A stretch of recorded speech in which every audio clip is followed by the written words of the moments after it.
Hello friends, good afternoon. कैसे हो? I hope कि आप लोग अच्छे ही होंगे। सो फ्रेंड्स, इस वीडियो में आप लोगों से मैं छोटा सा जीके जीएस का टेस्ट लूँगा special UP BEd entrance exam 2021 के लिए। फ्रेंड्स, इस मॉक टेस्ट में जो टोटल आपके क्वेश्चंस होंगे वो होंगे 20। अगर आप लोग 20 में से 12 प्लस क्वेश्चन करेक्ट कर लेते हैं तो आपकी जीके जीएस की तैयारी अच्छी है और आप लोग यानी कि बीएड एंट्रेंस एग्जाम को बहुत ही अच्छे नंबरों से निकाल सकते हैं। तो चलिए इस टेस्ट को स्टार्ट करते हैं। सबसे पहला प्रश्न यहाँ पर देख सकते हैं, आराम करने वाले व्यक्ति की नाड़ी की दर आमतौर पर प्रति मिनट डॉट डॉट धड़कन के बीच होती है। कितने से कितने के बीच होती है ये आपको बताना है और बहुत ही सिंपल सा क्वेश्चन है ये। सभी लोग जवाब देने का प्रयास करें। पहला क्वेश्चन का राइट आंसर क्या होगा? तो 60 से जो है 75 के बीच होती है। ऑप्शन जो है आपका बी करेक्ट होगा इस क्वेश्चन का राइट आंसर। अगला प्रश्न यहाँ पे देख सकते हैं, एक बार ढाले जाने के बाद गर्म करके नर्म नहीं किए जा सकने वाले प्लास्टिक को क्या कहा जा सकता है? तो उसे कहा जाएगा थर्मोसेटिंग प्लास्टिक। क्या कहा जाएगा? Thermosetting plastic. ऑप्शन जो है डी करेक्ट होगा इस क्वेश्चन का राइट आंसर। अगला प्रश्न आप देख सकते हैं, वर्ष 1943 में विटामिन के के आविष्कारक के लिए डॉट डॉट को नोबेल पुरस्कार दिया गया था। किसको नोबेल पुरस्कार दिया गया था विटामिन के आविष्कार के लिए वर्ष 1943 में? सभी लोग जवाब देने का प्रयास करें। इसका राइट आंसर क्या होगा? तो डोइजी एड डैम को दिया गया था नोबेल पुरस्कार 1943 में। ऑप्शन जो है आपका बी करेक्ट होगा इस क्वेश्चन का राइट आंसर। ठीक है, अगला प्रश्न आप देख सकते हैं, इनसाइट आईबी एंड रॉ the rolling stone that gathered moss किताब के लेखक कौन थे? तो इस पुस्तक के जो लेखक थे वो थे के शंकरन नायर। कौन थे? K Shankaran Nair. Option C correct होगा इस क्वेश्चन का राइट आंसर। जितने भी लोग वीडियो को देख रहे हैं फटाफट इस वीडियो को लाइक कर दें। अगला प्रश्न, एक अनधिकृत कंप्यूटर प्रोग्राम एक अधिकृत कार्यक्रम की तरह व्यवहार करता है जिससे वह वास्तव में क्या कर रहा है उसे छुपाता है। इसे संभवतः क्या कहते हैं? तो उसे कहते हैं ट्रोजन हॉर्स। क्या कहते हैं? Trojan horse. Option A correct होगा इस क्वेश्चन का राइट आंसर। अगला प्रश्न आप देख सकते हैं, इंपॉर्टेंट क्वेश्चन है, निम्नलिखित में से कौन सी नदी यमुना नदी की सहायक नदी नहीं है? केन नदी, बेतवा नदी या चंबल या कल्याणी? तो कौन सी नदी है जो यमुना नदी की सहायक नदी नहीं है? तो वो नदी है कल्याणी। यमुना नदी की सहायक नदी नहीं है। ऑप्शन जो है आपका डी करेक्ट होगा इस क्वेश्चन का राइट आंसर। बाकी केन, बेतवा, चंबल ये यमुना नदी की सहायक नदी हैं। ऑप्शन जो है आपका डी करेक्ट होगा इस क्वेश्चन का राइट आंसर। ठीक है, अगला प्रश्न आप देख सकते हैं, मृदा जिसमें मुख्य रूप से पोटास की कमी है उत्तर प्रदेश के किस जिले में पाई जाती है? तो ये पाई जाती है उत्तर प्रदेश के जौनपुर जिले में। ऑप्शन जो आपका ए करेक्ट होगा इस क्वेश्चन का राइट आंसर।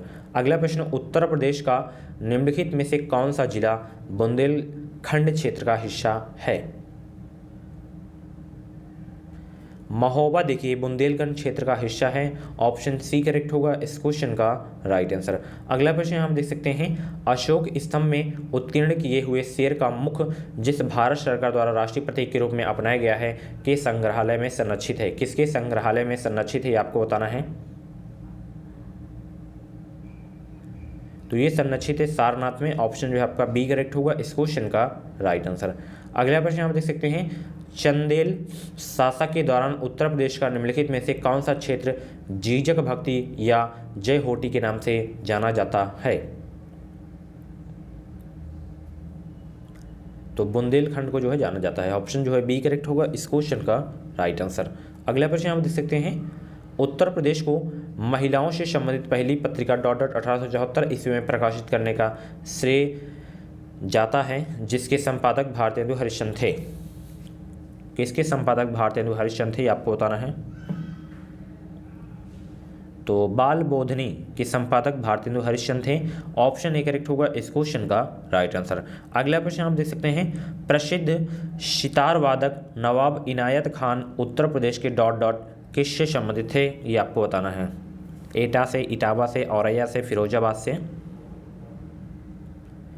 तो ये संबंधित थे इटावा से। कहाँ से? इटावा से संबंधित थे। ऑप्शन जो है आपका बी करेक्ट होगा इस क्वेश्चन का राइट आंसर। ठीक है, क्योंकि इटावा में इनका जो है जन्म हुआ था। तीसरी, बौद्ध परिषद किस शहर में आयोजित की गई थी? हिस्ट्री वाली क्लास देखी होंगी तो ये सारे क्वेश्चंस आप लोग कर पा रहे होंगे, आपका अच्छा खासा स्कोर जा रहा होगा। अगर आपका कम स्कोर जा रहा है तो अभी मैं लास्ट में एक चीज़ बताऊंगा, उस हिसाब से आप लोग अपनी तैयारी करें ताकि आपका स्कोर जाने लगे। तो तीसरी बौद्ध परिषद किस शहर में आयोजित की गई थी? सभी लोग जवाब दीजिए। तो पटेलपुत्र में की गई थी। कहाँ पे? पटेलपुत्र में। ऑप्शन जो है आपका बी करेक्ट होगा इस क्वेश्चन का राइट आंसर। अशोक के शासनकाल में, ये भी आपको याद रखना है, ठीक है। भारतीय रिजर्व बैंक की स्थापना किस वर्ष हुई थी? बच्चों वाला प्रश्न है। 1935 में इसका जो है स्थापना हुआ था, RBI bank, reserve bank of India, ठीक है। इसका राष्ट्रीयकरण अक्सर एग्जाम में पूछा जाता है, तो 1949 में इसका राष्ट्रीयकरण हुआ था। इसका हेडक्वार्टर कहाँ पे है? तो इसका हेडक्वार्टर मुंबई में है, ये भी आपको याद रखना है। और इसके फर्स्ट गवर्नर कौन थे आरबीआई के? तो वो थे सर ऑशबॉर्न स्मिथ, और प्रेजेंट टाइम पे जो गवर्नर है वो है शक्तिकांत दास। मैं आप लोगों से एक क्वेश्चन पूछ रहा हूँ कि शक्तिकांत दास जो है कौन से नंबर के भारतीय रिजर्व बैंक के गवर्नर हैं? सभी लोग जवाब देने का प्रयास करें। अगला प्रश्न आप देख सकते हैं, चेम्माचेरी कुम्हीर रमण नायर निम्नलिखित में से किस नृत्य रूप के उल्लेखनीय नर्तक हैं?